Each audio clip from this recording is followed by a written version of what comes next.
Thank you, Jesus. Respond to us. Interpretation of the Bible. Number of living warriors. Interpretation of us. The Spirit of God. There is us. Interpretation of the Bible. Santa Jesus. Thank you, Jesus. Asante Yesu. Asante Baba. Asante Mshibari. Basi mpendwa msikilizaji, na popote ulipo, kama sauti inakufikia, ninakusalimu katika jina la Yesu Kristo ambaye ni Bwana na Mwokozi wa ulimwengu wote. Yeye ambaye ametupenda, ametulinda, ametukirimia kibali na nafasi ya kuishi kufika siku ya leo na masaa kama haya. Imempendeza kwamba siku ya leo tuweze kupata nafasi ya kutana mahala hapa kwa ajili ya neno lake Bwana. Kwa hivyo mahala ulipo, ninaomba muda wako mchache kwa ajili ya sauti hiyo, na zaidi sana moyo wako uwe wazi kwa sababu ya neno lake Bwana. Nikukumbusha kwamba Mungu aliyekutunza na kukulinda mpaka sasa anakupenda sana, na mawazo anayokuwazia ni mawazo mema. Mipango ambayo Mungu ako nayo juu ya maisha yako ni mipango mema sana. Ndio maana uko hai masaa kama haya. Kwa hivyo ni vizuri kumtumaini Bwana, kumwamini na zaidi kumtumikia, ili wema wake uzidi kuwepo maishani mwetu. Nami nakuletea neno lake Mungu ambalo kwa hilo tunaweza kutambua yale yanayofaa na yale yasiyofaa, ili tuweze kujiepusha na yale yasiyofaa, tuweze kuyashika yanayofaa, tuweze kuona msaada wake Bwana. Bila kupoteza muda, ningependa tuweze kumshukuru Bwana kwa sababu ya ulinzi wake ambao ametulinda nao, pumzi ya uhai ambao ametupa siku ya leo. Tunapomwomba aendelee kutulinda ili siku yetu iishe vyema kwa jina la Yesu Kristo. Kwa hiyo mahala ulipo, unaweza kuunganika pamoja nami kwa imani tuweze kuomba. Nawe pia unaweza kuchukua nafasi hiyo ukajiombea hapo ulipo tu. Mungu wetu hazuiliki, anaweza kukusikiliza na akakutumia msaada wake jioni ya leo. Zaburi 106 mstari wa 47. Zaburi 106 mstari wa 47. Bwana Mungu wetu, utuokoe, utukusanye kwa kututoa katika mataifa. Tulishukuru jina lako takatifu, tuzifanyie shangwe sifa zako. Tuombe. Baba, katika jina la Yesu Kristo, Mungu ishia milele, uliye mwanzo tena mwisho, kimbilio, tegemeo, msaada wa karibu, ngome imara. Asante Bwana Yesu kwa upendo wako.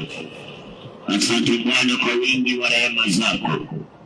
Asante kwa ustahimilivu wako Bwana na uvumilivu wako.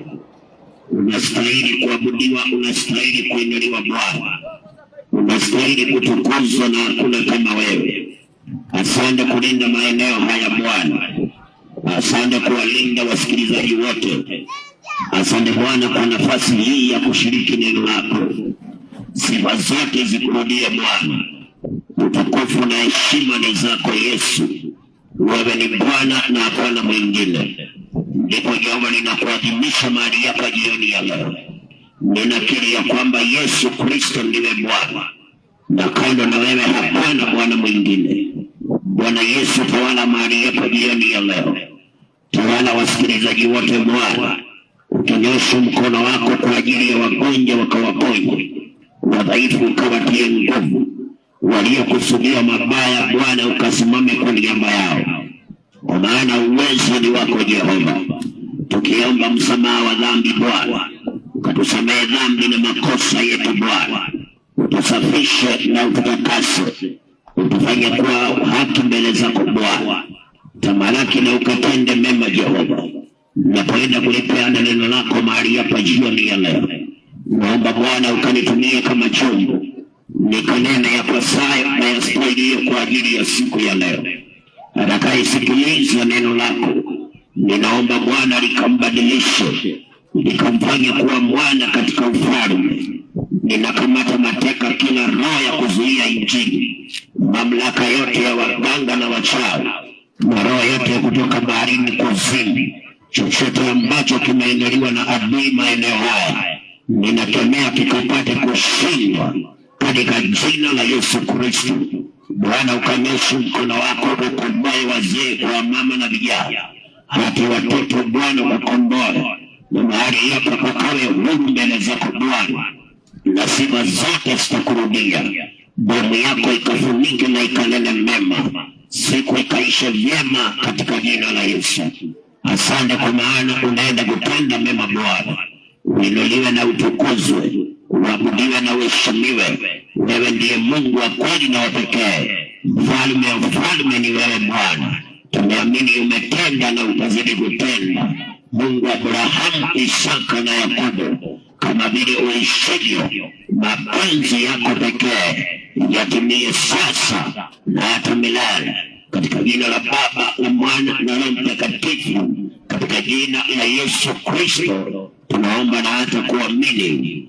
Amen. Amen. Hallelujah. Thank you Jesus.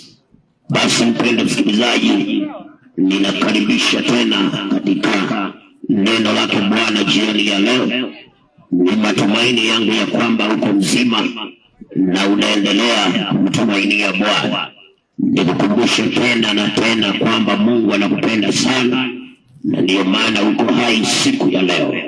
Tangia wiki iliyopita siku kama leo tumekuwa mahali hapa, kujikuta tena tuko mahali hapa jioni ya leo ni mkono wa Bwana. Kwa hivyo tuna sababu za kumshukuru Mungu na pia kumtukuza, kwa maana ndiye mwenye nguvu na ndiye mwenye uwezo. Nami nakusihi kama unanisikiliza na hujaokoka, umpe Yesu nafasi kawe Bwana na Mwokozi wako. Maisha bila Yesu ni kama tawi bila mti. Hata kama linaweza kuwa kubwa au linaweza kuwa nzuri, kama limebambuliwa kwenye mti, lile tawi halifai kwa chochote. Kwa hiyo ukimkataa Yesu, umefananishwa na tawi ambalo limetolewa kwenye mti. Kwa hivyo lile tawi halifai kwa lolote. Lakini ukimpa Yesu nafasi, ndipo unakuwa wa dhamani, unakuwa precious person. Kwa hivyo unajua the opposite of preciousness. Unajua kinyume cha mtu wa dhamani ni mtu ambaye hafai kwa lolote. Kubali Yesu mzee, mama, kijana. Maisha bila Yesu ni bure. Uko unakoenda bila Yesu ni bure. Kile unachokitamani bila Yesu ni bure. Ile kazi umetoka kufanya kama umemkataa Yesu ni bure tu. Kwa sababu duniani tuna mpinzani. Ufunuo Yohana 12 maandiko yanasema ole na wale wakao duniani, kwa sababu yule mshtaki shetani ibilisi joka la zamani ameshuka duniani mwenye ghadhabu nyingi. Ukimkataa Yesu utakuwa customer wa shetani. Utakuwa wewe ndiye sasa shetani anakuchezea kweli kweli. Mkubali Yesu mpendwa, awe Bwana na Mwokozi wako. Hakuna pesa unalipa ndio uokoke. Ni kusikia, kuamini na kukiri, unapata wokovu. Sijui kwa nini umekataa kuokoka mpendwa. Hakuna uamuzi duniani ambao ni mzuri kuliko wokovu. Uamuzi mwingine wote uko na regret, but the decision to follow Jesus has no regret. Na kusema mama kijana, mkubali Yesu awe Bwana na Mwokozi wako, utauona uzima wa sasa na wa milele. Kimkataa Yesu, mauti ni ya milele. Lakini maandiko yanasema Mungu hapendi mtu yote apotee. Ndio maana amekuweka hai siku ya leo, kwa sababu hapendi mtu yote apotee. Anasema anataka watu wote watubu na wapate kuokoka. Ndio maana anatuvumilia, anatustahimili tuko mwezi wa Disemba 2025 kwa sababu ya uvumilivu wake Bwana. Anataka sana uokoke. Ndio maana anatumana neno lake ili ya kwamba usikie sauti mpendwa. Maandiko yanasema ukisikia sauti ya Bwana usifanye moyo wako kuwa mgumu. Ukisikia sauti ya Bwana fungua moyo wako. Mkubali Yesu kabla siku mbaya ifike. Siku ambayo utatamani wokovu utaukosa. Maandiko yanasema tusiwe kama Esau aliyeuza urithi wake kwa sahani moja ya chakula. Alipotaka tena kurudishiwa urithi, maandiko yanasema alilia kwa machozi, lakini nafasi ya toba hakuipata. Mtu wa Mungu, tumia muda wako vizuri, usije ukajikuta mahali ambapo utalia machozi, lakini nafasi ya kutubu dhambi itakosekana. Leo una nafasi mpendwa. Maandiko yanasema saa iliyokubalika ndio sasa, na siku ya wokovu ni leo. Usimkatae Yesu mpendwa, usije ukajipata mahali pabaya. Sikubali marafiki wa kudanganya. Marafiki kuna mahali hawawezi kuingia, lakini Yesu Kristo anaweza ingia popote pale. Lakini marafiki kuna mahali hawawezi kufika. Usikubali kudanganya na marafiki. Mkubali Yesu Kristo awe Bwana na Mwokozi wako. Usidanganywe na maisha. Maisha yanaweza kufika kikomo, maisha yanaweza kubadilika, lakini Mungu ni yule yule jana, leo na hata milele. Mahali ambapo maisha yanaweza geuka, Mungu atasimama kwa ajili yako kama utamkubali Yesu awe Bwana na Mwokozi wako. Usidanganyike na kazi na mali ulizo nazo, kwa sababu mali za dunia na kazi za dunia ziko na mwisho wake. Kuna mahali kazi haiwezi kukutoa, kuna mahali pesa haziwezi kukutoa, lakini Yesu Kristo alishinda kaburi na mauti. Maanisha yeye anaweza kukutoa popote. Wakati Lazaro alikuwa anatakiwa Yesu, siku amekufa kinyume cha mapenzi ya Bwana, Yesu alimfufua Lazaro akaendelea kuishi. Mtu wa Mungu naye nisikiliza, wewe ambao unamkataa Yesu, swali moja ambalo Mungu anauliza wanadamu ambao wanakataa wokovu, wanaendelea kuishi mbali na wokovu. Swali ambalo Mungu anauliza wanadamu, sikiliza maneno haya. Kitabu cha Isaia 10:3. Wewe ambaye unakataa kuokoka, unakataa kumpa Yesu nafasi awe Bwana na Mwokozi wako, Mungu anakuuliza swali hili. Isaia 10:3. Nanyi mtafanya nini siku ya kujiliwa na wakati wa uangamivu utakaokuja kutoka mbali sana? Je, mtamkimbilia ndani mpate msaada, na utukufu wenu mtauacha wapi? Mungu anauliza wewe ambaye unakataa wokovu, wewe ambaye unasikia habari za kuokoka unapuuza, unamkataa Bwana Yesu. Mungu anakuuliza siku ya kujiliwa, siku ya kujiliwa kwako yatakapokupata mazito ambayo daktari atasema hawezi, ambayo watu watasema tumemwachia Mungu, yatakapokupata magumu, Mungu anauliza utakimbilia nani akupe msaada? Na yule aliyebeba msaada, jemedari wa vita, Bwana Yesu Kristo, wewe umemkataa. Anauliza utakimbilia nani? Na utukufu wako utauacha wapi? Utukufu wako utauacha wapi? Kazi iliyokushika hauna masaa na Mungu. Mungu anakuuliza wakati utapatikana na hatari, hiyo kazi utaiachia nani? Fedha ambazo zinaweza kuwa zimekuchanganya ni kutafuta mpaka kumsahau Mungu. Mungu anauliza wakati utakujiliwa na uangamivu utokao mbali, uangamizi utokao mbali, anauliza utakimbilia nani ya kusaidia? Mtu wa Mungu, fanya uamuzi leo, ubadilike mpendwa, umkubali Bwana Yesu. Yohana 3:20 nasema, tazama nasimama mlangoni Nabisha, mtu akisikia sauti ni kufungua milango.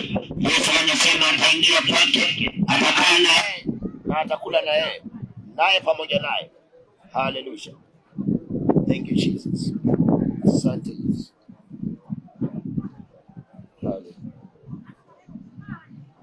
Asante Yesu.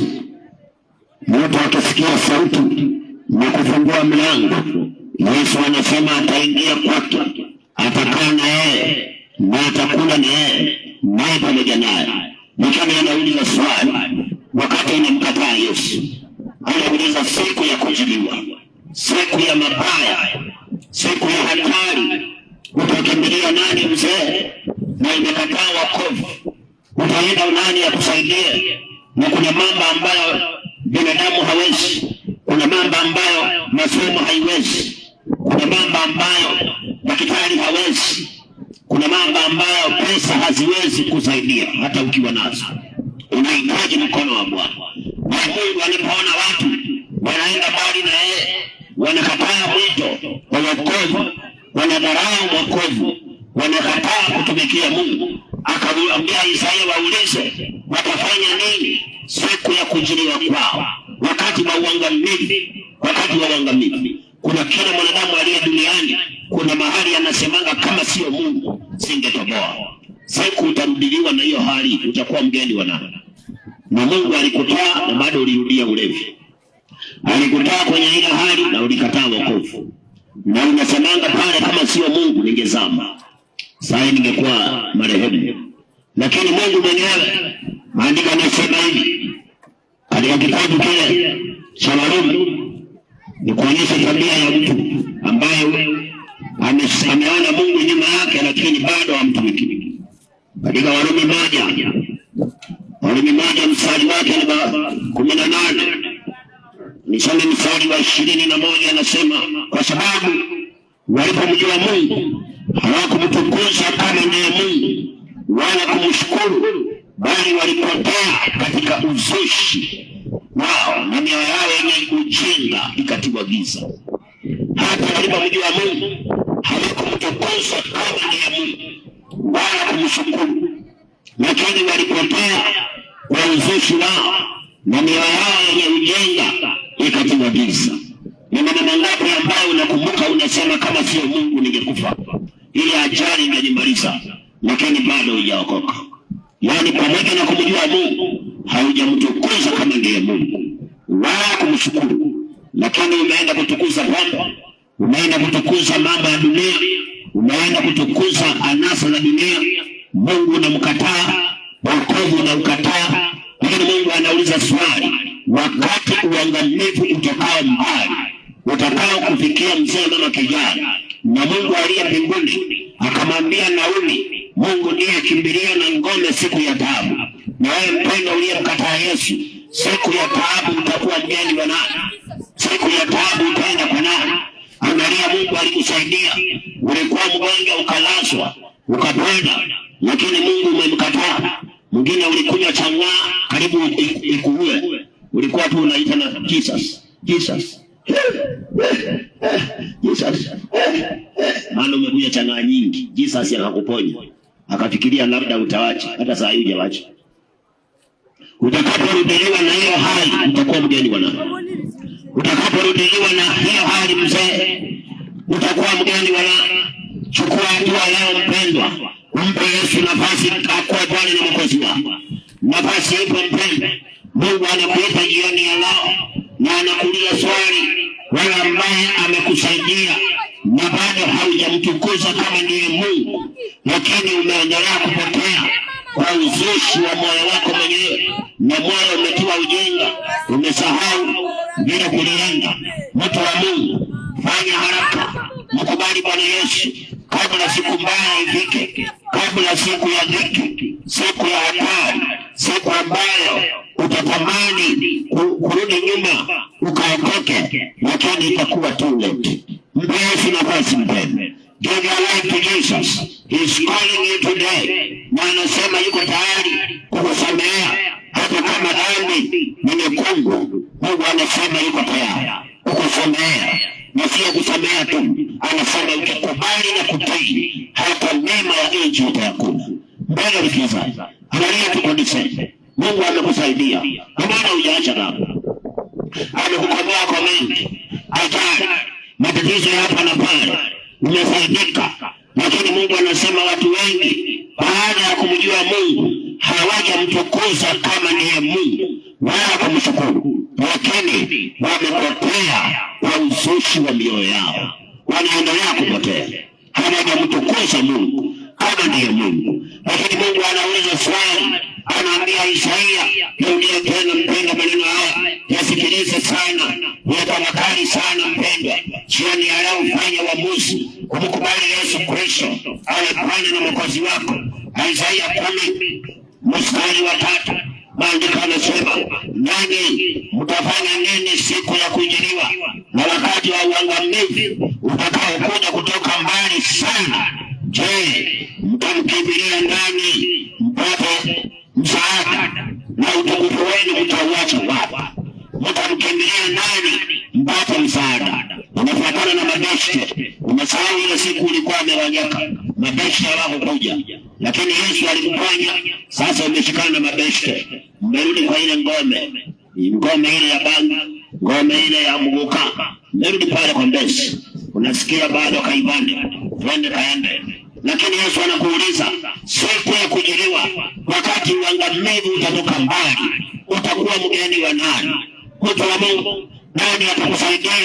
Na Mungu aliyekusaidia umemkataa, Mungu aliyekusaidia umemwacha, Mungu aliyekusaidia umeenda mbali na yeye, nani atakusaidia mpende? Fanya haraka jioni ya leo, mkubali Yesu Kristo.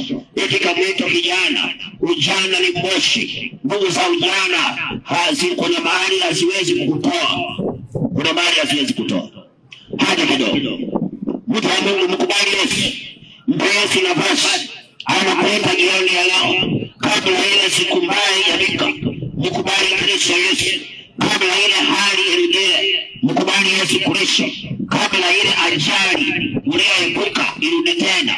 Mkubali Yesu. Kuna watu wananisikiliza waliokoka wenye ajali, lakini pamoja na hiyo wamemkataa Yesu. Na waliokolewa na ajali, wengine walipata ajali, wewe ukaponea, lakini umemkataa Yesu. Sasa Mungu anakuuliza, siku ya uangamivu utakao mbali utakapokuja, utakimbilia nani? Utamkimbilia nani mpendwa? Marafiki ni wanafiki, marafiki wanabadilika. Uliza Ayubu, atakwambia usiseme niko wengi, niko na mabeshte, niko na lande. Tembea hospitalini, wakute vijana walionazo hospitalini, waulize mabeshte walikuja kungota mara ngapi. Ama mkatalie siku ako ndani, muulize kama masanse walienda kumtembelea. Kwanza wanaogopa, huenda wakienda wanaweza shikwa. Mtu wa Mungu, Yesu anakuita jioni ya leo, utoke huko uliko, umpe Yesu nafasi. Yuko tayari kusabisha na kukuweka upande ule mwema. Yuko tayari kusamehea uovu wako wote, dhambi yako yote. Yesu yuko tayari kukusamehea na kukuweka pande ya ushindi. Lakini anakuuliza, kama wewe utaendelea kupumbazika, utaendelea kutawaliwa na ujinga ndani ya moyo wako, Mungu aliyekusaidia unampiga kisogo. Mungu aliyekusaidia unaendelea kwenda mbali na yeye. Anakuuliza, wakati wa uangamivu utakuwa mgeni wa nani? Mateso atakapoinuka utakuwa mgeni wa nani? Utaendelea nani akusaidie? Utaenda kwa nani akusaidie? Na ulikuwa mtu wa kanisa, siku hizi kanisa yako ni ile ya chana na busara. Ulikuwa mtu wa church, lakini siku hizi kanisa yako ni ile besi ya mguka.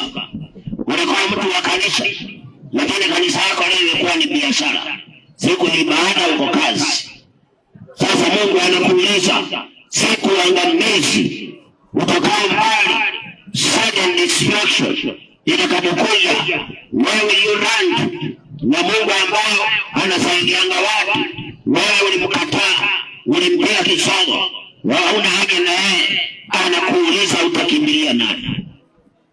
Ni hili leo mpendwa, upige hima mkubali Yesu.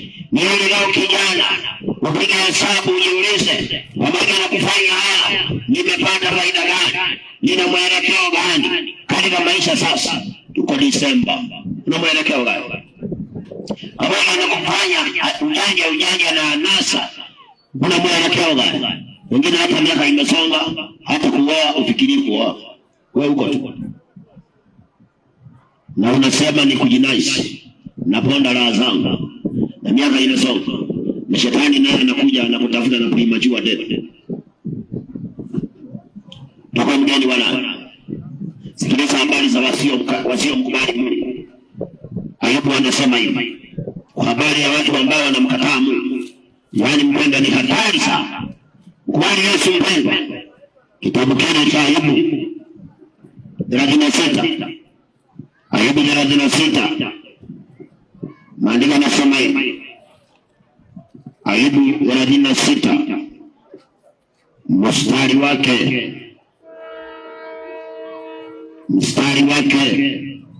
wa 13. Ayubu 36:13. Lakini hao wasiomcha Mungu miongoni mwao hujiwekea hasira, hawalii msaada hapo awafunga. Wao hufa wangali vijana, na uhai wao huangamia katikati ya wachafu. Watu wasiomcha Mungu, watu ambao wanakataa wokovu, wanakataa kuitika mwito wa wokovu. Mungu anasema watu kama hao wanajiwekea akiba ya hasira, wanajiwekea akiba ya hasira. Watu ambao wanamkataa Mungu, wanaenda mbali na Mungu, utakuwa wanajua aliwasaidia, lakini hawamtumikii Mungu aliyewasaidia. Wanatumikia shetani aliyekuwa anawatesa. Wanamkataa Mungu aliyewasaidia. Mungu anasema wanajiwekea akiba ya hasira, wanajiwekea akiba ya hasira. Na watu kama hao anasema watakufa wangali vijana.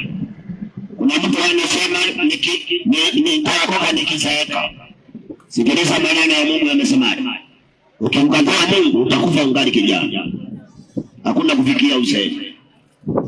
Ukimkataa Yesu anasema utakufa ungali kijana. Na tena utakufa miongoni mwa wachafu. Huwezi kufa miongoni mwa watakatifu. Unakufia miongoni mwa wachafu wanaoelekea kwenye ghadhabu ya Mungu, wanaoelekea jehanamu. Sikia neno la Bwana jioni ya leo mpendwa. Isaya 2:5 anasema njoo twende katika nuru ya Bwana. Nami neno hili ninapokuletea jioni ya leo, madhumuni yake ni kwamba utoke huko uliko, uje twende katika nuru ya Bwana. Kabla mpendwa giza ikufunike, ukose mahali ya kutokea. Sio maana ulikuwa unakunywa glasi 5, saa hii moja umeshavunjika miguu. Unaona sasa karibu giza linakufunika. Ulikuwa unavuta bangi 3, saa hii moja tu umezama. Unaona sasa unaelekea kuangamia. Yesu anakuita mpendwa, anakuita sasa, anakuambia utoke huko uliko, kwa sababu watu wasiomcha Mungu wanajiwekea akiba ya hasira na watakufa wangali vijana. Hawezi fika uzee. Hawezi. Kwa maana miaka ya watu waovu inapunguzwa. Miaka ya waovu iwezi kuongezeka. Ndio maana Mungu alipokumtuma Ezekieli, akamwambia Ezekieli, waambie watupilie mbali dhambi zao. Kwa nini wakufe? Kwa nini ukufie kwa ulevi mpendwa? Hallelujah. Thank you Jesus. Kwa nini ukufie kwa ulevi mpendwa? Kwa nini ukufie kwa uzinzi? Kwa nini ukufie kwa dhambi? Kwa nini ukufie mpendwa kwa mambo yasiyompendeza Mungu? Wakati nafasi ipo mpendwa ya kutubu na kubadilika. Mungu akamwambia Ezekieli, awaambie wanadamu hivi. Ezekieli 18 mstari wa 11 akasema, tupilieni mbali nanyi makosa yenu yote mliyoyakosa, jifanyieni moyo mpya na roho mpya. Bwana mnataka kufa enyi nyumba ya Israeli. Enyi nyumba ya Israeli, Mungu anasema mbona mnataka kufa? Kwa nini mnataka kufa mpendwa kwa dhambi? Mungu anakuambia tupilia mbali yale makosa yako, ujifanyie moyo mpya na roho mpya. Yuko tayari kukukaribisha kwake na kupeleka mahali kwenye makimbilio na vicho. Zaburi 46 Daudi anasema Mungu kwetu ni kimbilio, ni msaada utakaoonekana tele wakati wa shida. Lakini kwa wale wanaomkataa Yesu, kwa wale wanaoenda mbali na Mungu, anauliza swali, wakati uangamizi utakao mbali utakapokuja, utakimbilia nani ya kusaidia? Utaenda kwa nani mpendwa? Wakati mdomo utashinda kukula kama mdomo utakapokataa haki, utakimbilia kwa nani? Na wakati unaambiwa sasa uokoke, unasema bado, wacha nikule kwanza, nikifikia uzeni nitaokoka. Na Mungu anakuambia ujue wale wanaomkataa Mungu hawawezi kufikia uzeni, wanakufa wangali vijana. Tena wanakufia miongoni mwa wachafu. Wanakufia miongoni mwa wachafu. Mtu wa Mungu kwa nini? Ndio anasema katika Ezekieli 18, tupilia mbali uovu wako, tupilia mbali makosa yako, tupilia mbali dhambi zako. Sasa ujifanyie moyo mpya, moyo wa kumcha Bwana, moyo wa kumkubali Yesu, moyo wa kutenda matendo mema, moyo wa kuenenda katika njia za Bwana. Anauliza mbona wataka kufa? Isaya 32 anasema hivi, Ezekieli 18:32, Mungu anasema maana mimi sikufurahia kufa kwake afaye, asema Bwana Mungu, basi gairi mkaishi. Mungu alipokuwa anatumia Ezekieli ni wakati watu dhambi zilikuwa zinawaua. Ukienda sahi mochari, waliokufa wengi ni dhambi. Sio kwamba walikuwa wamefikia uzeeni. Sasa watu wamefika miaka 70 au 80. Wengi waliokufa utakuta ni below that. Hiyo ni dhambi imeua. Sio mapenzi ya Mungu. Sasa wewe mpendo, kwa nini upitia barabara hiyo? Mungu anasema hakufurahii kufa kwake afaye, afurahii hata kidogo. Anasema basi gairi ukatubu, ukamrudie Mungu ili upate kuishi. Mtu wa Mungu, Yesu anakuita jioni ya leo. Kwa nini amekusaidia na wewe umemkataa? Kwa nini amekutetea, amekusaidia na wewe umemkataa? Bwana amekutunza, amekulinda katikati ya mabaya, amekutendea mema. Umefika Desemba, kuna watu walivuka mwaka, walikufa Januari, wengine Februari, na wewe na mimi tuko hai. Bado tunaendelea kuishi. Lakini swali ni kwa nini hujaokoka? Ni kwa nini hujamkubali Yesu?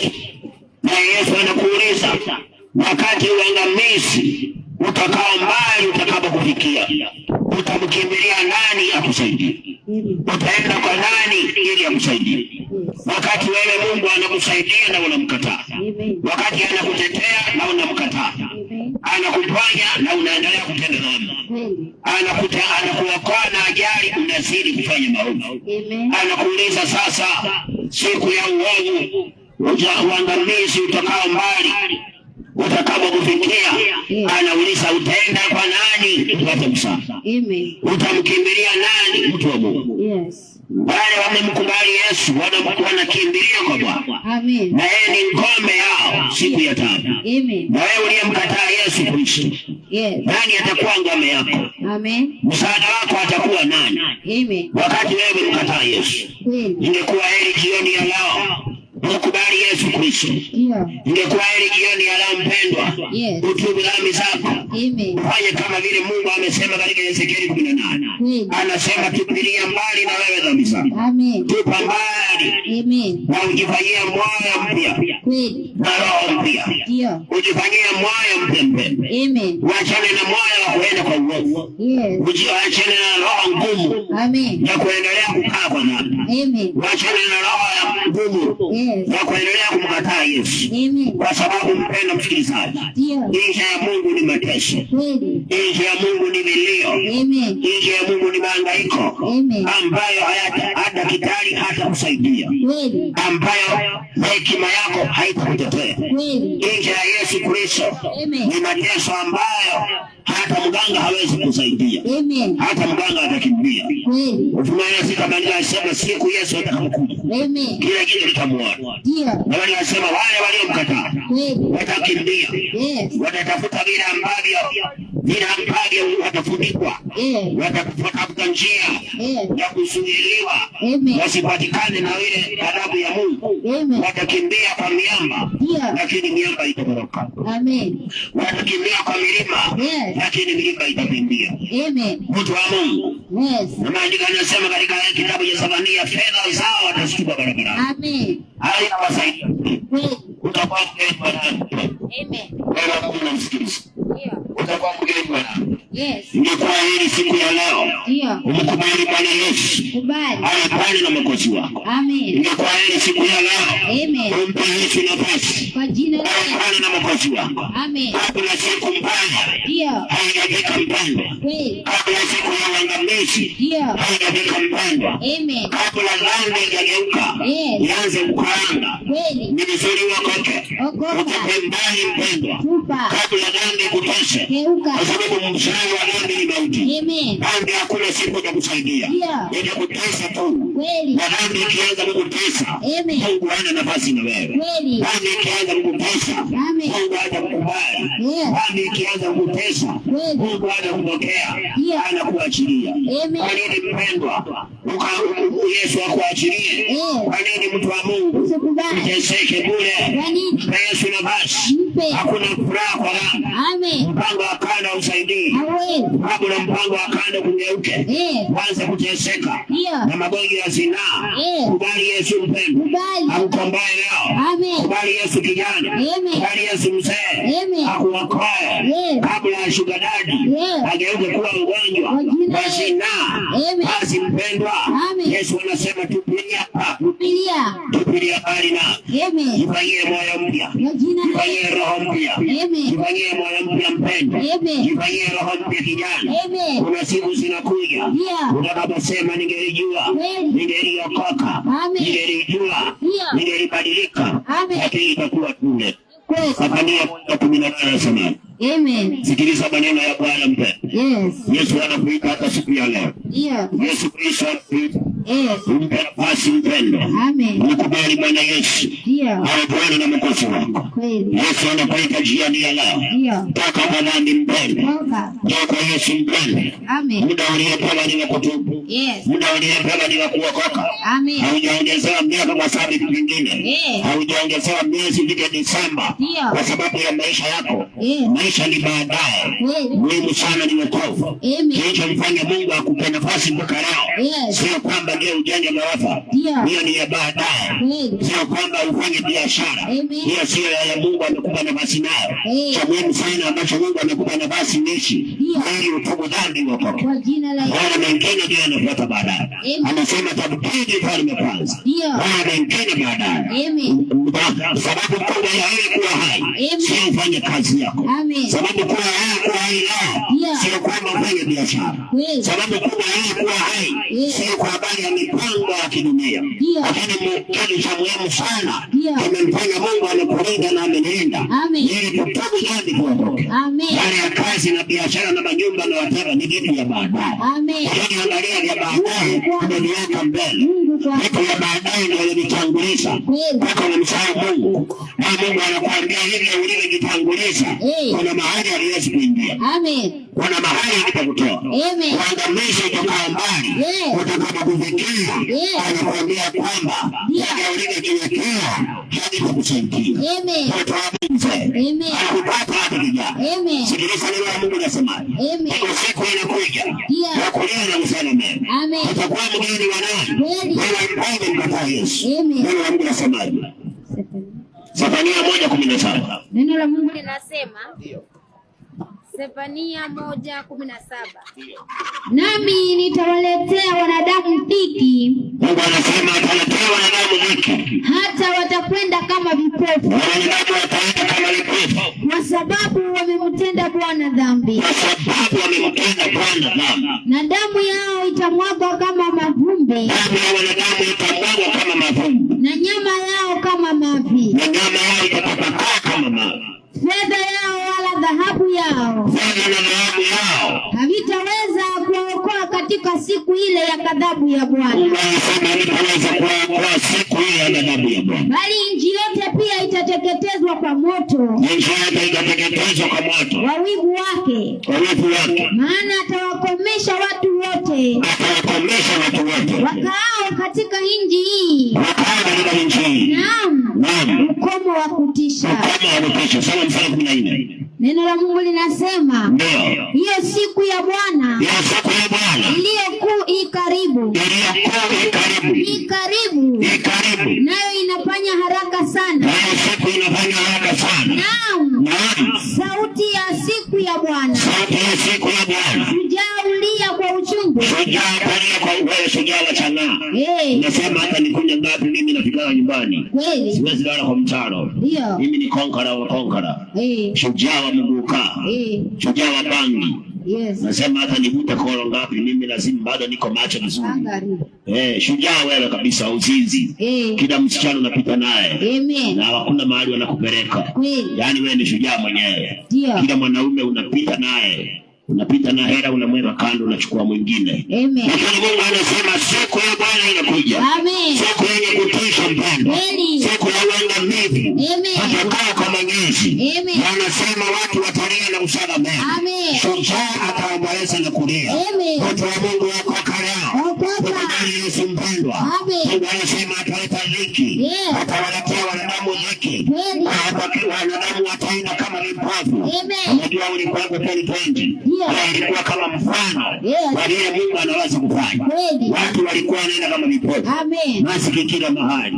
Na mkeni Bwana, pamoja na hayo watu wamekataa kutubu. Walirudia dhambi. Pamoja na hayo watu wamekataa kumrudia Mungu. Sasa Mungu anasema siku inakuja ya kutisha mpendwa. Atakuwa mgeni wa nani? Anasema ataleta dhiki. Ataleta wanadamu dhiki. Kitu kimoja amesema, kwa sababu wamemtenda dhambi. Ni mpendo. Bwana amesema katika Ezekieli, kupilia mbali na haya dhambi. Kupilia mbali na wale kijana. Kupilia mbali na wale dhambi zao. Kujifanyia moyo mpya mpendo. Kujifanyia moyo mpya mpendo. Kwa nini uangamie mpendo? Wakati kuna Mwokozi. Kwa nini dhambi kutisha? Wakati kuna Mwokozi. Anasema njoo nisemeze. Hapana dhambi imekuja. Anasema yuko tayari. Kwa nini ukufia ngezi mpendo? Wakati wokovu ni bure. Wakati ukufia kwa mwoka. Wakati wokovu ni bure. Wakati ukufia kwa chanaa. Kwa kumikumi. Wakati wokovu ni bure. Wakati ukufia kwa mpango wa kando. Wakati kuna wokovu mpendo. Wakati ukufia kwa mganga. Wakati Yesu anaokoa. Wakati kwa Mungu. Wakati palikani na ghadhabu ya Bwana. Wakati nafasi ipo ya kuokolewa mpendo. Anasema siku ya Bwana anafanya haraka inakuja. Anasema ni siku kali, siku ya hasira na ghadhabu, ambapo shujaa atatoroka mbio. Shujaa atalia kwa uchungu. Shujaa atakosa makimbilio. Wanadamu atakosa makimbilio. Waliomkataa Mungu amesema katika Ayubu wamejiwekea hasira, wanakufa wanadai vijana. Watu wa Mungu wakoka, wakoka, vijana kubali wakoka, mama kubali wakoka, waka nyumbani, wachana na mshanee, wachana na vitendo. Hakuna faida mpendo kwa dhambi, hakuna faida mtu wa Mungu.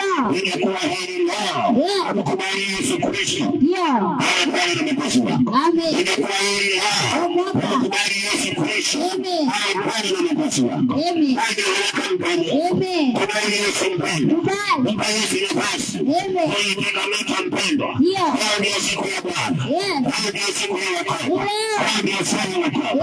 Haja haraka mzee, hakuna siku mbaya haijafika mtu wa Mungu. Ndio siku ya hatari, siku kuu ya Bwana. Anasema siku hiyo pesa zitanisaidia.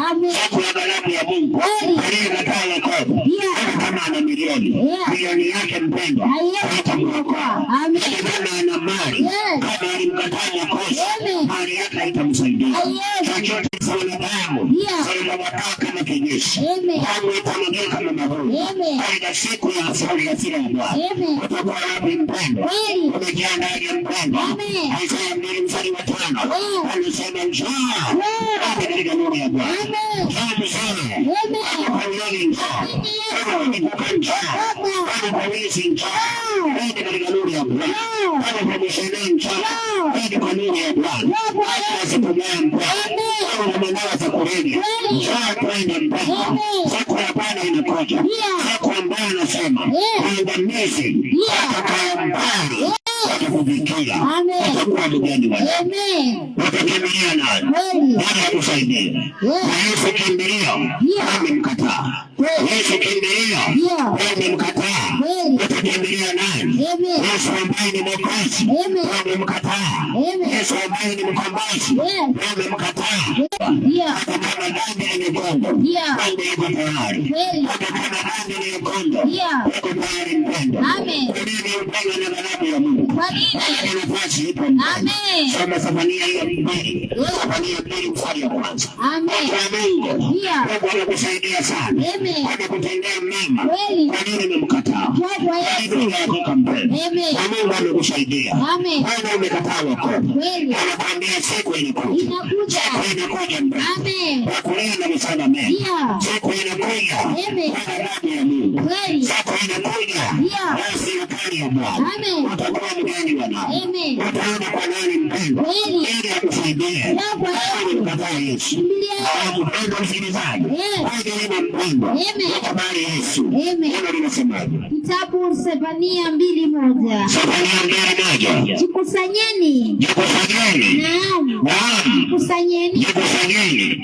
Taifa lisilo na haya. Taifa lisilo na haya. Kabla haijazaa hiyo amri. Kabla hiyo amri ya Mungu haijazaa mauti. Kabla haijapita siku ile kama makapi. Siku ya Bwana haijapita kama makapi. Kabla haijawajilia hasira kali ya Bwana. Kabla hasira kali ya Bwana. Kabla haijawajilia siku ya hasira ya Bwana. Kabla haijawajilia siku ya hasira ya Bwana. Mtafuteni Bwana. Mtafuteni Bwana. Enyi nyote mlio wanyenyekevu wa nchi. Enyi nyote mlio wanyenyekevu wa nchi. Nyinyi mlizozitenda hukumu zake. Ndio. Itafuteni haki. Tafuteni haki. Utafuteni unyenyekevu. Huenda mtapitwa katika siku ya hasira ya Bwana. Huenda mtapitwa katika siku ya hasira ya Bwana. Mungu. Mungu anasema ujikusanye. Utake huko kwa dhambi jikusanye. Kwa jina la Yesu. Jikusanyeni. Kabla hiyo amri haijazaa. Kabla mpenda hiyo siku haijapita. Kama makapi ya Sodoma na Gomora. Anasema jikusanye. Jikusanye mpendwa. Utoke ndani ya karata. Jikusanye mtu wa Mungu. Utoke ndani ya kamari. Jikusanye mpendwa. Utoke ndani ya giza. Jikusanye mpendwa. Utoke ndani ya uwepo. Kabla hiyo siku inakuja. Siku ya kulia na kusalamia. Siku ambayo pesa ambazo umezitafuta usiku na mchana hazita kuokoa. Siku ambazo mali ambazo umeibia bosi wako hazita kuokoa. Yesu anakuambia kusanye mama, kusanye mzee, kusanye kijana, hata kwa nani mpendwa. Anasema tafuteni Bwana, tafuteni Mungu.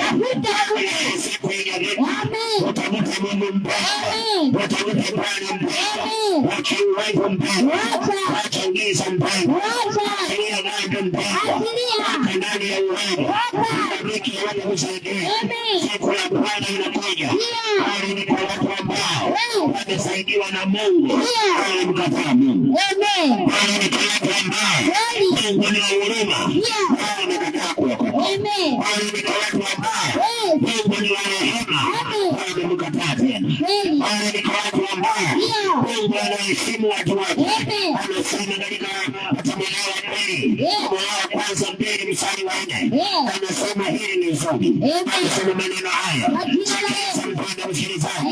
Hali ni kwa mtu ambaye Mungu anapenda watu waokoke, wamekataa wokovu. Siku ya Bwana inakuja. Atalia kwa ucheza utasaidia mtu. Hali haitaokoa mtu. Watu wa Mungu wakoka leo. Wakubali Yesu mpendwa. Inakuwa ni hasara wakati Mungu angependa uokoke na unakataa wokovu. Yakobo. Amen. Timotheo wa kwanza 2:4. Amen. Neno nasemaje? Wacha tuanzie 3.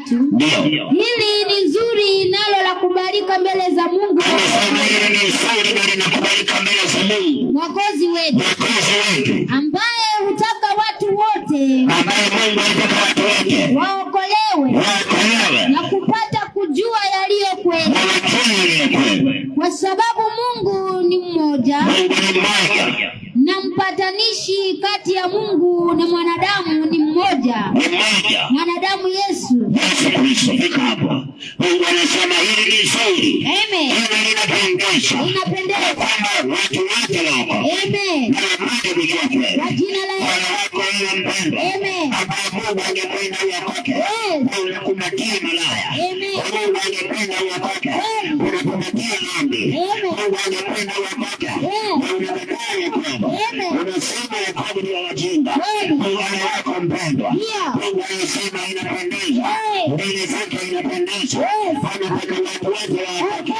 Anapenda watu wote. Wajue ile kweli. Mimi nimekuletea kweli. Watu wa Mungu. Anasema Samania mbele. Akusanye mpendwa. Mungu anaona hauna haya. Unatembea makitanusu. Unatembea mapaja inge. Unatembea ni kama mtu hajielewi. Upanga wote uko wazi. Pombe yote iko inge. Yaani mwanaume amefunga suruali ni kama nimefunga pangos. Watu wa Mungu. Yaani haibu hauna. Ukiinama hivi baba fulani.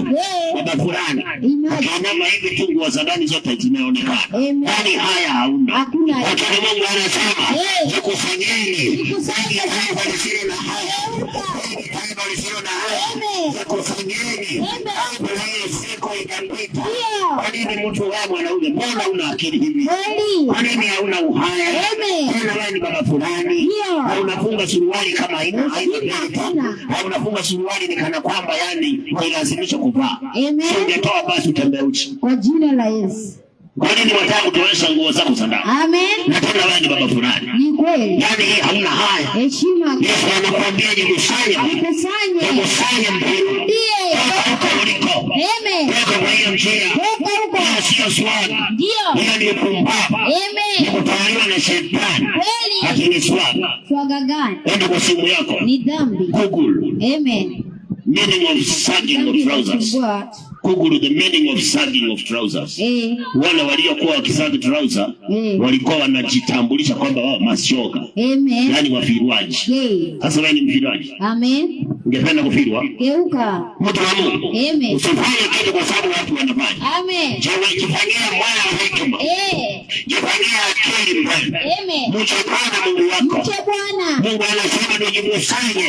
Taifa lisilo na haya. Amen. Kwa maana Mungu anaona tunafanya hatuna haya. Ni kweli. Ni mke wa mtu anatembea matatizo kama ya mbuzi. Ni kweli. Na anasikia yeye ako sawa. Hana haya. Mtu wa Mungu. Unavaa nguo imepigwa mpasua mpaka juu. Alafu tena zilitu na iweka mbele. Ni kweli. Yaani wewe mzezi mwenyewe. Unasema mimi siogopi. Tena sina haya. Natangaza mwenyewe. Siku inakuja. Amen. Siku ya Bwana inakuja. Amen. Anasema siku hiyo. Anashujaa. Ambaye anasema sipangwangu. Atapangwa siku hiyo. Lakini Mungu anakupenda. Anakuambia hivi. Hili ni nzuri. Anakumalika. Mbele za Mungu. Mwokozi wetu. Ambaye anapenda. Watu wote. Kweli. Bwana mimi niko hapa. Nakwambia kweli kwa upeo. Bila kutatanisha. Bila kupita kando. Na kunyorosha ukweli wa Biblia. Tunaita dhambi. Chochote. Ni kosa. Kama aliona ni mwezi. Anasema ni kosa. Hata kama mwenyewe ni nani. Unasema hili ni kosa. Ili watu wote wamkubali Yesu Kristo. Kwa sababu siku ilikuja. Hata cheo kitakusaidia. Hata uitwa mzee wa mtaa. Uitwa mzee sijui wa nini. Kuita chairman. Kuita sijui askari. Kuita sijui nani. Yaani nyumba 10. Kama hauna Yesu. Siku ya Bwana inakuja. Kulia na msalaba. Yesu anasema jikusanye. Jikusanye mpendwa. Kama wewe ni manager. Anakupea cheo kazini. Unachochana ni bora. Kama umkataa Yesu, achana pale. Kama hujaokoka, Yesu anasema nikusanye. Tafuta Mungu kabla hiyo siku haijapita. Kama makapu kabla mpendwa amri hajatoka juu, kabla amri ya maangamizi hajatoka juu, anasema nikusanye mpendwa mzima, nikusanye mzee, nikusanye mama, nikusanye vijana, kwa Yesu, nikusanye toka uliko, nikusanye mpendwa hata mbele, nikusanye vijana hata mbele, anasema tafuta unyenyekevu, utavishwa, watu watavishwa, utakuwa wapi? Watu watavishwa, utakuwa wapi? Mwezi wa Disemba, mwezi wa maajali, mwezi wa mikasa, mwezi wa mabaya, watu wananisikiliza, shetani atapita na wao. Wewe utakuwa wapi? Mungu atakuficha kweli. Anasema nikusanye. Kabla wewe shetani apite na wewe. Nikusanye. Wewe utafika mbele. Toka kwa dhambi mzee. Toka kwa dhambi kijana. Toka kwa dhambi mpendwa. Inuka mtu wa Mungu. Inuka kutoka ndani yako. Wewe ndiye inakuzukia. Inuka mpendwa. Kabla giza lifunike. Inuka mpendwa. Wewe ndiye inakuita. The light of the world is calling you today. The light is shining in you. Without darkness, it lights your life. Wakati mwanangu kutokea, mwangaza unakuita. Wewe ulimwengu anakuita leo. Anasema nikusanye. Haya marafiki wanakudanganya. Nikusanye uokoke. Nikusanye uokoke. Hana meshte. Mnakula chaini. Mnakuta bangi chaini. Haya mabeshte wanakudanganya. Wanakudanganya. Hamuko wengi kwa peke yako. Kimbia uokoke. Toka kwa dhambi. Nikusanye mpendwa.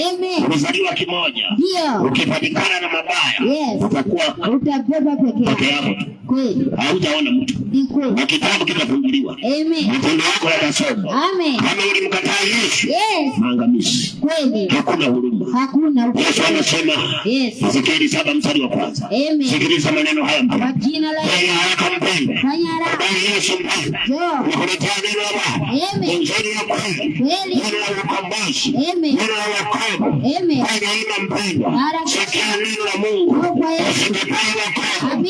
Usikatae kwa dhambi. Dhambi inatesa. Dhambi inaua. Dhambi inachakarisha. Dhambi inamaliza hata afya. Kuna watu walikuwa na afya. Sasa karibu ndipo unaopeleka. Kwa sababu ya changa. Na makali. Hii kitu unaongeza mpaka maji na unafinya macho. Kweli unaona kama wewe unaona unakufa kesho. Ameongeza mpaka soda. Unakufa kesho. Mpaka umeongeza maji na bado unafinya macho kipo. Uone kama hii ni kifo unakunywa. Kweli. Toka mpendwa. Toka kwa jina la Yesu. Rudi. Hivyo sisi alikuweka. Hivyo ni shetani anakuweka. Lakini Yesu anakuita. Yuko tayari kukomboa. Yuko tayari kufungua. Lakini ukikataa, sikiliza neno la Bwana.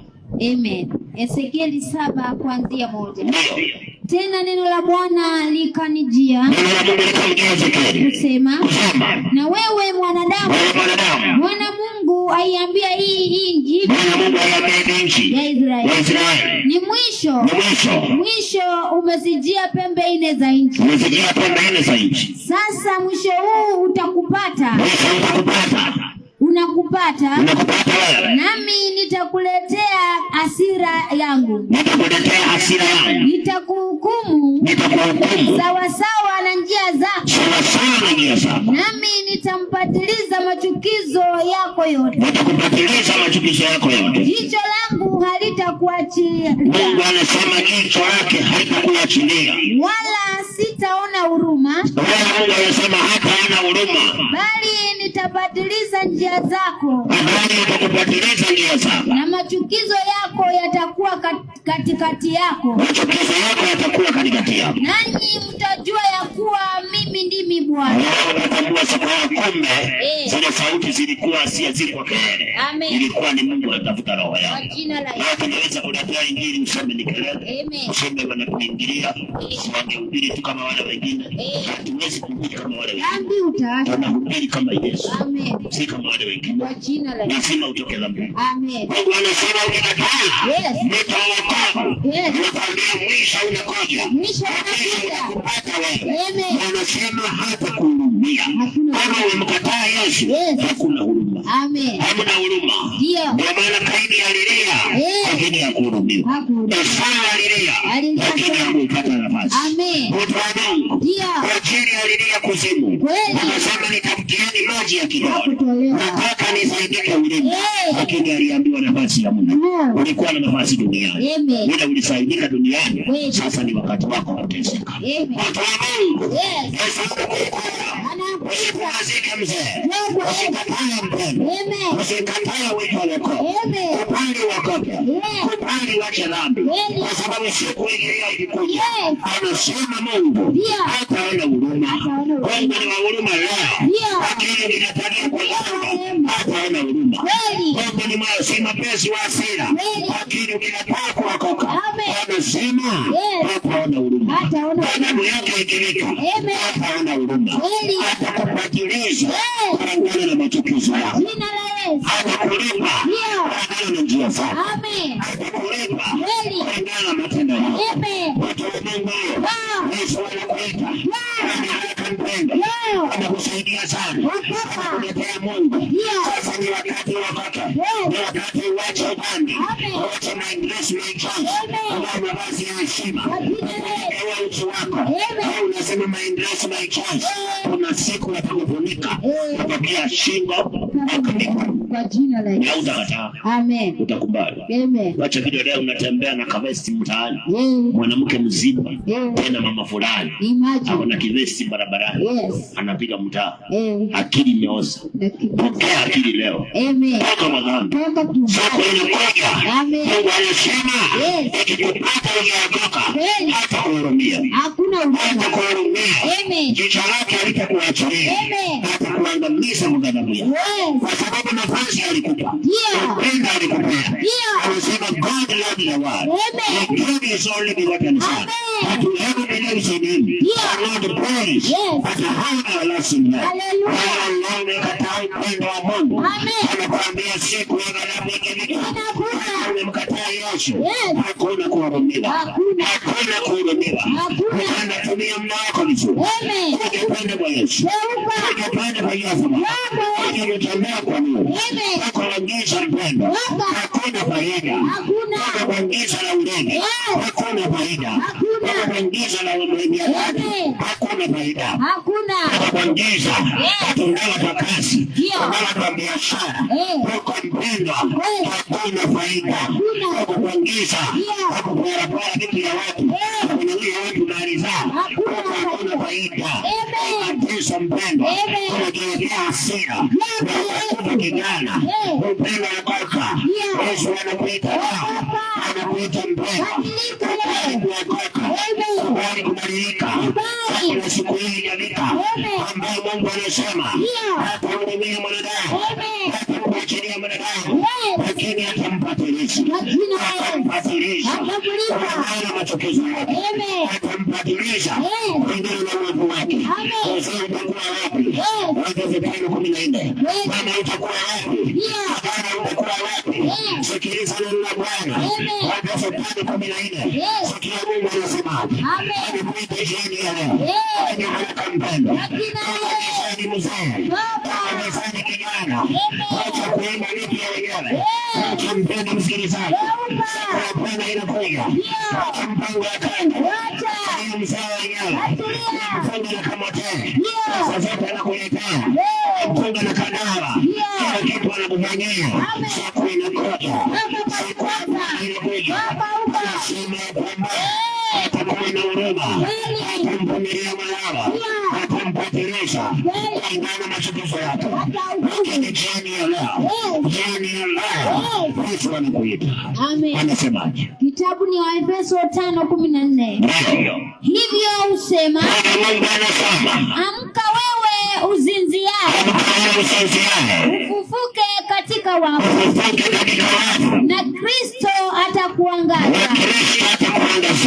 Amen. Anasema sasa Mungu aliyekuumba, anasema sasa amka. Kutoka mpendwa, usikubali kuendelea ndani ya dhambi. Yesu anakuita, anasema hivi usema, amka ulale. Sababu katikati ya wafu, amka mpendwa, toka ndani ya dhambi, toka ndani ya uovu. Kumbuka mtu wa Mungu, atakwenda utenda dhambi. Alikuomba mpendwa, ili mtumikie. Alikuomba mpendwa, ili ukae pande wake. Nakwambia, kabla siku mbaya, anasema vuka. Vuka mpendwa, toka ndani ya uzinzi. Vuka kijana, toka ndani ya madawa za kulevya. Hawa iliyotengenezewa mauti, au unameza wewe. Hawa iliyotengenezewa wazimu kwa magari, au unameza wewe. Unasema itafuta stimu. Mpendwa, watafuta mauti. Hakuna stimu unatafuta. Huko hakuna stimu. Ni mauti unatafuta. Yesu anakuambia vuka. Vuka mpendwa. Anataka kuzuka ndani yako. Kwani wewe sisi ni kama utashinda. Kama utashinda. Akaamini mpendwa. Yesu anataka akuzukia leo. Anataka Yesu asuke mpendwa. Kutoka ndani yako. Akuzukia mpendwa. Kwa nini ufuniko na giza? Wakati Yesu anataka kuzukia. Hapo uliko mpendwa sio kuzuri. Hapo uliko mpendwa sio pazuri. Kama utamsii hakuna dhambi. Kwa mpendwa, andika anasema hivi, Yesu anasema ufuka uliolala, ufuka mpendwa, ufuka kutoka ndani ya wafu, hadi ukitenda dhambi katikati ya wafu. Unakaa mocha, unapanga mocha. Ndio. Lakini neno la Mungu linakuja ili ufufuke kutoka ndani ya dhambi. Unakubali Yesu kuishi. Alikubali na mwokozi wako. Amen. Unakubali Yesu kuishi. Alikubali na mwokozi wako. Na Yesu anasema yako tayari.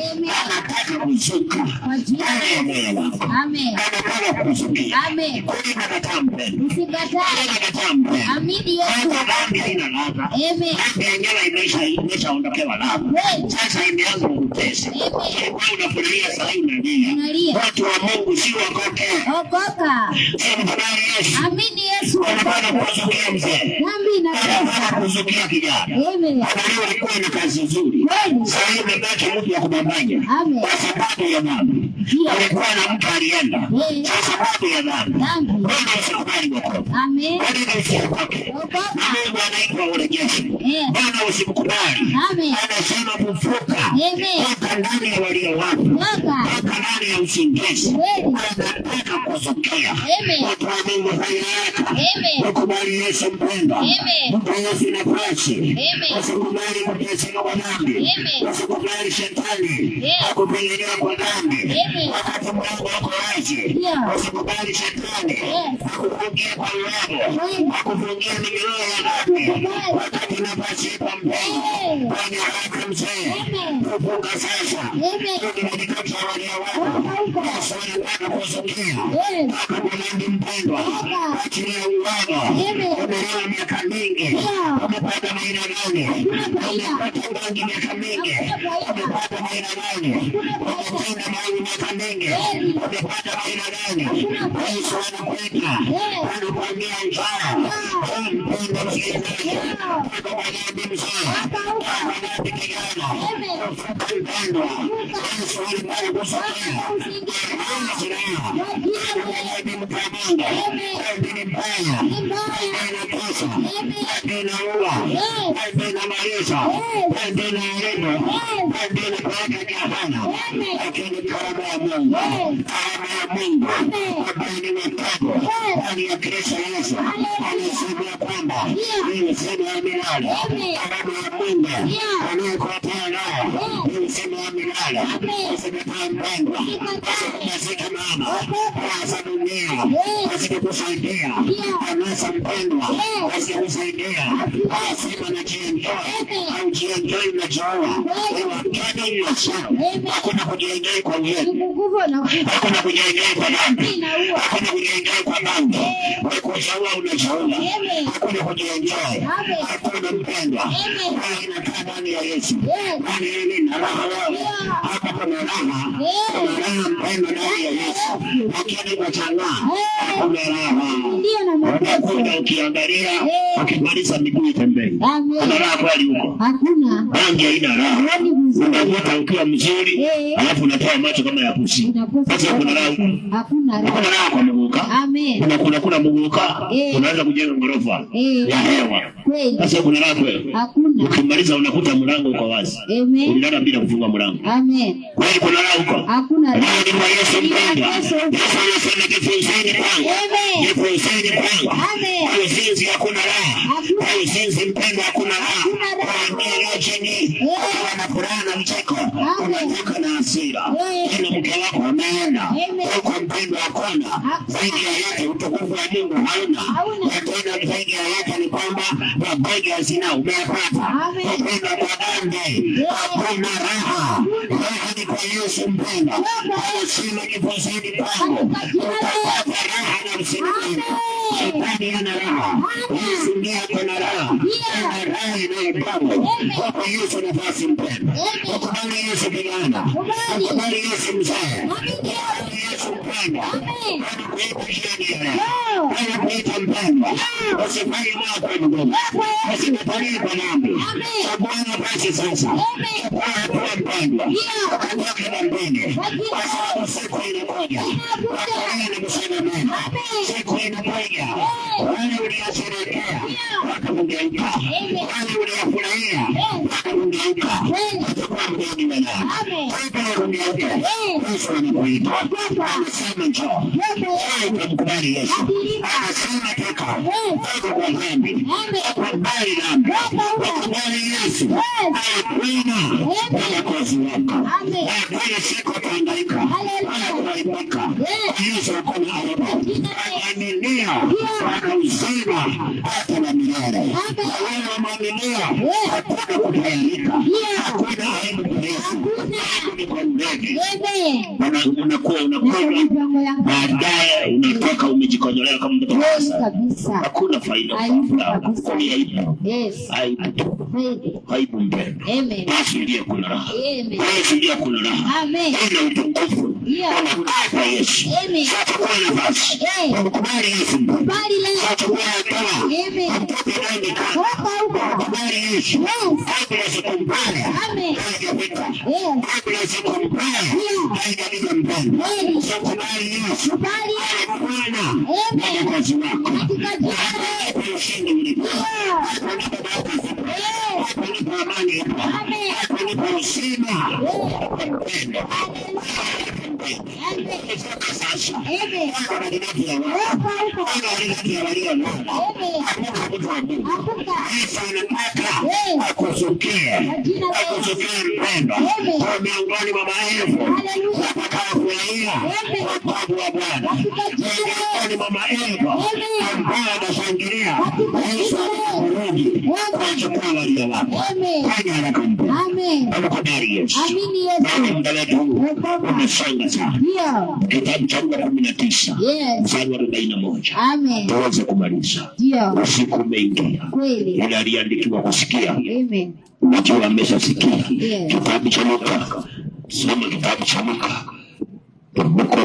Kitabu cha Luka 19:41. Tuweze kumaliza. Sikiliza neno la Bwana mpendwa. Neno la Mungu linasema, ndio, alipofika karibu aliona mji. Yesu alipofika karibu aliona mji. Akaulilia, akaanza kulilia mji. Akisema, Yesu akasema, laiti ungalijua. Laiti ungalijua. Hata wewe katika katika siku hii, hata wewe unayetusikia katika siku hii ya leo, yapasayo amani. Ungejua yanipasa amani, Lakini sasa yamefichwa machoni pako. Unasikia hili kama kelele. Kwa kuwa siku zinakuja, Mungu anasema siku zinakuja, adui zako watakapokujengea boma, likuzunguka, watakuzingira na kukuzuru pande zote, watakuangusha chini, wewe na watoto wako ndani yako, wasikuachie jiwe juu ya jiwe, watakuachia kitu hata kidogo, kwa sababu hukutambua majira ya kujiliwa kwako. Amen. Ndio maneno tunakuachia jioni haya. Yes. Yesu alipokuwa anahubiri injili vijijini na mijini, yes, akafika mahali akawaona watu, kweli, akaanza kuwalilia wale watu. Amen. Kumbe maneno haya tumekuwa tukiongea, yes, ni Roho wa Mungu anakulilia mpendwa, kweli, analilia roho yako. Amen. Kwamba kwa maana mahali unaelekea ni pabaya, yes, maana wewe mkataa Yesu unaelekea pabaya. Amen. Mungu anakuwa analilia roho yako, kweli, lakini anapokuangalia anasema, yes, watu wengi ya kwamba siku ya leo, yes, wapasayo amani wamefichwa machoni pao. Angalia hata fegi ulioshika mkononi, kitu kimechorwa kaburi. Yaani mpende yapasayo amani wamefichwa machoni pako. Angalia hata pombe unayokunywa, wametengeneza wanakuambia ukikunywa unaharibu afya yako. Lakini yapasayo amani wamefichwa machoni pako. Mungu anasema siku zinakuja, adui zako watakuzingira, watakuzingira kila mahali. Sasa watakuwasuna watoto wako, watakosa makimbilio. Anasema kwa sababu haikujua masaa ya kujiliwa kwako. Masaa mpaka ni ya kuacha nani? Masaa si ya kuendelea kwa nani? Masaa ni ya kuacha nani? Kwa kutubu na kubadilika. Kabla si ya kuilika, watakuzingira kila mahali. Kuna siku changa itakuzingira, utamaliza maini yako, utakuwa mgeni wa nani? Kuna siku bangi itakuzingira, utamaliza hata bulangata yako, utakuwa mgeni wa nani? Magari watakuruka, watakurusha magari wakusahau. Kuna siku mpendwa feki, unasikia ni starehe kutoka kuvutia mdomoni atokea puani, yaani ya katika starehe. Lakini kuna siku mpendwa lansi itapotea, utakuwa mgeni wa nani? Siku ya leo Yesu anakuita mpendwa, anasema yapasayo amani. Unasema kujiuliza, mambo anafanya yakaleta amani kweli? Kuna mambo watu wanafanya, wanasikia nani kunyonga, wanasikia ni kujipiga dansi, wanasikia tunaendelea, tunakula mali yetu, lakini pombe tunasahau. Mambo yanafanyika, watu wanaendelea amani, watu watakuwa hospitalini, watakuwa wanakorona, wanageuka upande na upande, na mwili unaisha kabisa, yote kinabaki peke yake, lakini msaada hataupata, kwa sababu siku haikuwepo. Ambayo ilikuwa ni yao, ulipita mahali hapa, ulisikika kwa nyumba yako sauti hii, watu wakoke, watu handi ulikataa.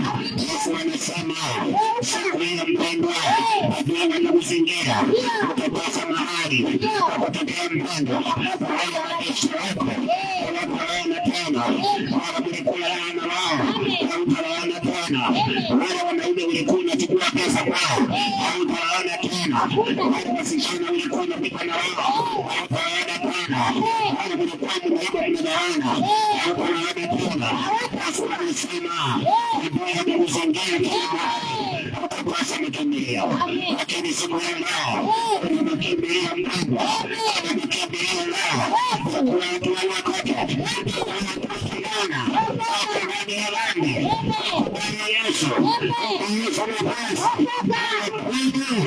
anapasa wamba, kwenye dhambi, anapasa mpenda, kwenye dhambi, kuangaisha, kwenye dhambi, kukimbia kaburi. Yesu anakuambia, anakuambia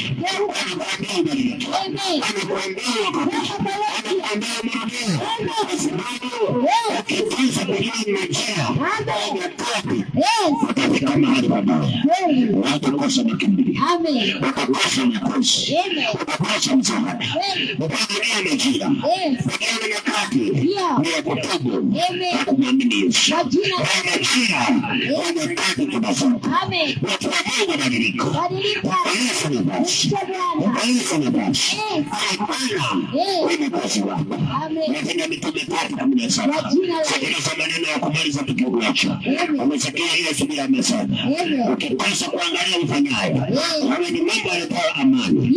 Siku inakuja, watakuzingira kila mahali na watakumaliza. Na Mungu atakusaidia. Kwa sababu wakati wa majira wakoka ulikataa. Watu wa Mungu, sikundi jawa. Sikundi jawa.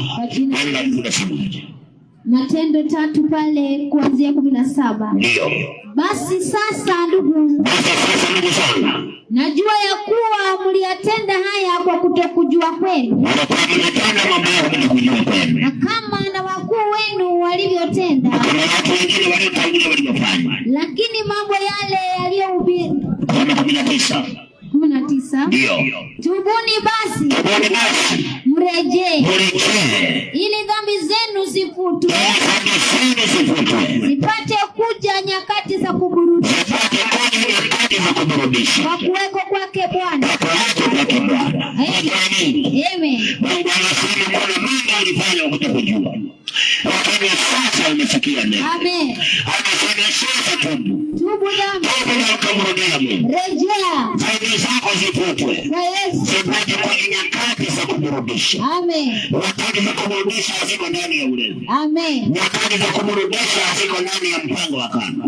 Nyakati za kuburudisha haziko ndani ya ufiraji. Amen.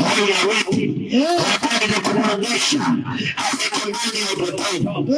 Haziko ndani ya anasa. Wakati za kuburudisha zinapatikana kwa kutoka dhambi.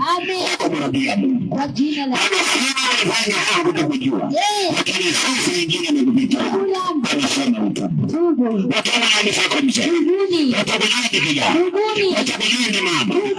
Ili nyakati kuburudisha. Sasa maisha ni mama. Amen. Wataona mizaa. Umrudia Mungu wako. Amen. Umrudia Mungu wako. Sema jua. Ili ulivyo sivyo ulivyokuwa. Sema elewa. Sema kama dalilika. Mungu sasa. Urejea Mungu. Amen. Wako tayari. Amen. Kufuata kabisa. Amen. Wako tayari. Kufuata wavu wako. Wako tayari.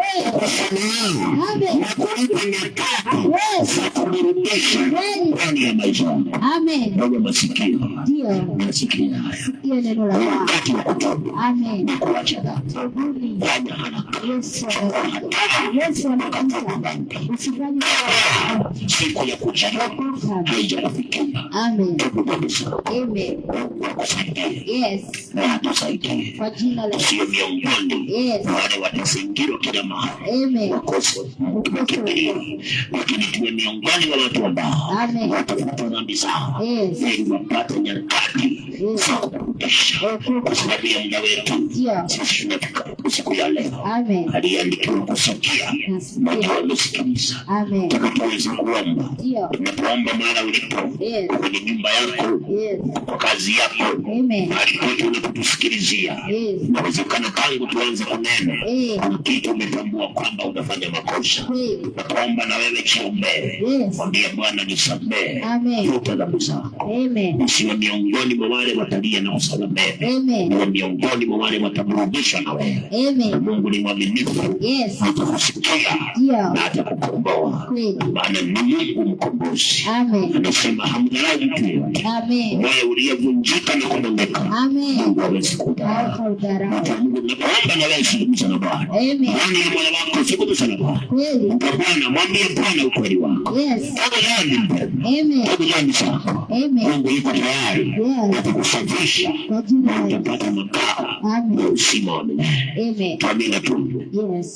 Baba katika jina la Yesu Kristo. Kristo. Asante kwa neema yako na fadhili zako. Asante Bwana kwa neno lako la siku ya leo. Asante kwa wamegusha wakasikiliza. Bwana Yesu asante. Kwa amani ya kuhubiri neno. Asante kufanikisha ibada hii. Asante mtakatifu. Asante Mungu mwenye nguvu. Pokea sifa Bwana. Basi neno lako litie nguvu. Ukanifuatilia hadi nimefika. Nikaokoa mtu Jehova. Nikabadilisha mtu Bwana. Nikafanya mtu gizani. Nikamfanya mtu akurudie. Basi sitakurudia Bwana. Yesu ondoa kizuizi. Ondoa pingamizi. Ondoa mnara wa shetani. Ondoa dhambi kwa hiyo ndoa. Mwinuko wa giza ondoa. Ondoa wazee Bwana. Ondoa vijana. Ondoa mama. Ondoa watoto. Ondoa maeneo haya. Basi sitakurudia. Kama wake ni hapa. Nimekataa mipango ya shetani. Nimekataa mipango ya chawi. Nimekataa ya washirikina. Nimekataa majini. Nimekamata na wazao. Nimekamata wingu lao. Nimesalimisha chini ya miguu ya Yesu. Nimekamata kushindwa katika jina la Yesu Kristo. Chochote kimeinuliwa maeneo haya cha kufunga wazee, cha kufunga wamama, cha kufunga vijana, cha kufunga watoto, cha kufunga biashara, tumekikamata mateka, tukapata kushindwa katika jina la Yesu Kristo. Hata ukakomboa watu wetu, ukakomboa maeneo haya, ukakomboa kazi zao, ukakomboa ndoa za watu wako, ukakomboa Jehova, umeleta wanawe Bwana, Yesu mkono wako, unaonekana ule wazi, utukuza Bwana, unaeleza Jehova, ina ishara, ina muujiza, Bwana ule wazi, wewe ni Mungu, hakuna mwingine Bwana, Bwana wake Jehova, Bwana pale mtakatifu, unaeleza Bwana, achilia neno, achilia uwezo, achilia upendo, basi nitukuze, sakabisha, Bwana wangu wa Yesu, Bwana ukatawala, Bwana uwezo ni wao, Bwana nguvu ni wao, badilisha maeneo yao, badilisha ni wao, kila kimetawala, kuanguka leo, kila kimetawala, achilia neno, achilia moto, anaenda Yesu, anaenda maneno, kila mbata, kila chana, kila neno, kila nchirikana, kila baba, kila karani, kila kusema, kila pesa, kila kuchambaka, kila kulehana, katika jina la Yesu Kristo.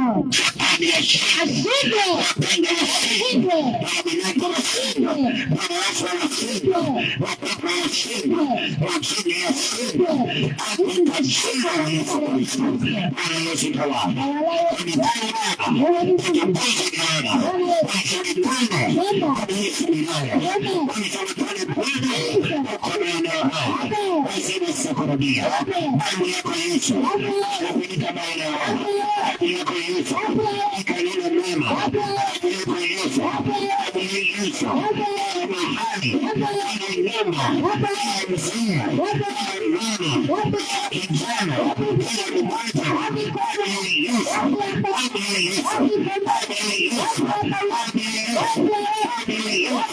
damu Yesu, damu Yesu, Yesu ni wewe, hakuna mwingine. Waadhimisha maeneo haya, endelea, bali Jesus, wewe ndio yao. Ni wewe Bwana, utaabudiwa mahali hapa. Mungu utaabudiwa, Shetani utaabudiwa, Hakuna utaabudiwa, Wasaya utaabudiwa, Yesu ni wewe, utaabudiwa. Bwana ndiye Mungu, tukufu Bwana, wasema sikurudia. Asante Mungu, kama kusikiliza mahitaji yako unayemcha, wanamuonekania utatendwa, waliowacha vita wanawasaidia, wakipiga nyumbani wapate amani, wale wanasumbuka shetani amewafunga, wale wakifika nyumbani wakafunguliwa, wapate kuna matatizo ya kishetani warudia milele mara 7 katika jina la Yesu Kristo. Bwana Yesu tawala, ukatenda mema, waseme sikurudia. Asante Bwana, asante Lishanaa, basi tumejiweka Bwana mikononi mwako, unapoondoka mahali hapa, wanatangulia malaika wako Bwana, wakatembea nasi, tukakuzingira kwa kuja wa moto, wakafunike Bwana kwa damu yako, ili aliyotupangia, aliyokipanga kipaumbele sana katika jina la Yesu Kristo.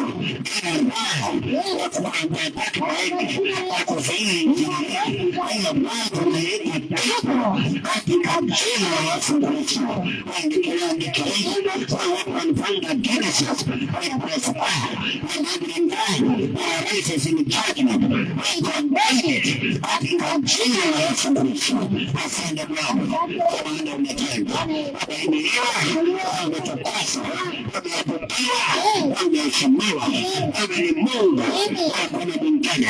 Maombi haya na ibada hii waweka Mungu kinachoinuka inakiita pepo katika jina la Yesu Kristo. Mungu wa Abrahamu, Isaka na Yakobo, kama vile uishivyo wapenzi wako pekee, wote ni sasa na hata milele, katika jina la Baba na Mwana na Roho Mtakatifu, katika jina la Yesu Kristo tunaomba na hata kuamini. Amen. Amen. Jesus. Amen. Kama una uwezo mpigie Bwana Yesu makofi mahali ulipo. Thank you Jesus. Asante Bwana Yesu. Asante Bwana Yesu.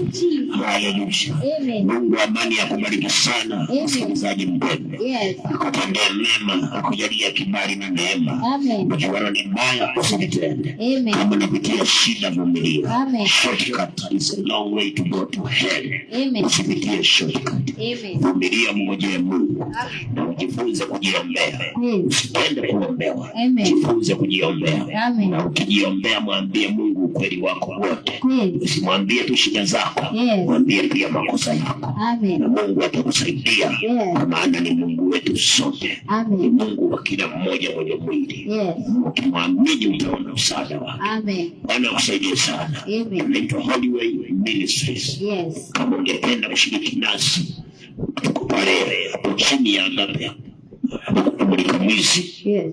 Nyuma ya Mulika Mwizi kwenye barabara ya Agape Church, hapo chini kuna Mulika Mwizi. Nyuma ya Mulika Mwizi kuna kanisa la Holyway Ministries. Kama ungependa kushiriki nasi, umekaribishwa kwa jina la Yesu Kristo. Amen. Kabla ufike transforma kuna Mulika Mwizi. Yes. Mulika Mwizi nyuma yake kuna kanisa la Holyway Ministries. Amen. Unakaribishwa kwa ibada zetu kwa jina la Yesu. Unaopatikana mtandaoni unaweza kutupata Holyway Kenya.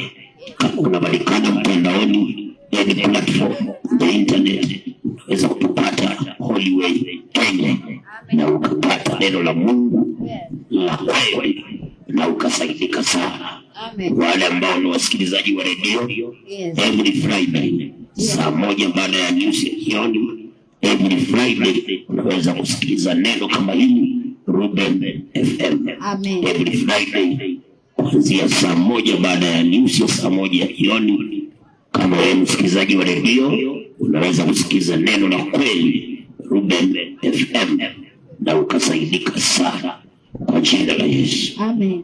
Kama kuna mtu ambaye ana swali au jambo lolote nataka nipeane namba yangu ya simu, unaweza kuwa ungependa kuzungumza nasi au ungependa kuja ibada zetu na ukose kujua mahali kuna kanisa, napeana namba yangu ya simu, unaweza kuichukua ili ya kwamba kawasiliana wakati ambao utakuwa na nafasi, au kama una swali lolote nitapeana namba yangu ya simu, unaweza kuichukua kwa ajili ya mawasiliano zaidi, kwa sababu ya kuja ibada au jambo lolote lile ambalo linahusika na Mungu. Namba yangu ya simu ni 01 17 12 64 84 01 17 12 64 84. Inawezekana uchukue namba, itakuwa ni hasara siku moja ulisema na hiyo namba ya ule mhubiri singeichukua, ningemrudishia ili jambo lifanyeje.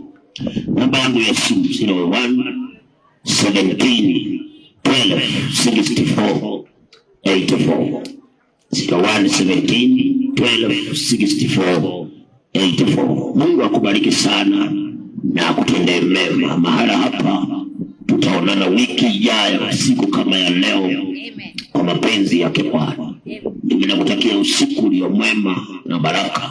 Sisahau ya kwamba Yesu anarudi kuchukua walio wake. Amen. Kwa hivyo ng'ang'ana sana mmoja wao. Kae tayari. Now may the grace of our Lord Jesus Christ, the love of God, fellowship of the Holy Spirit be with us now and forevermore. Amen. Amen. In Jesus' name. Shalom. Mungu abariki na atende mema. Amen. Amen. Amen.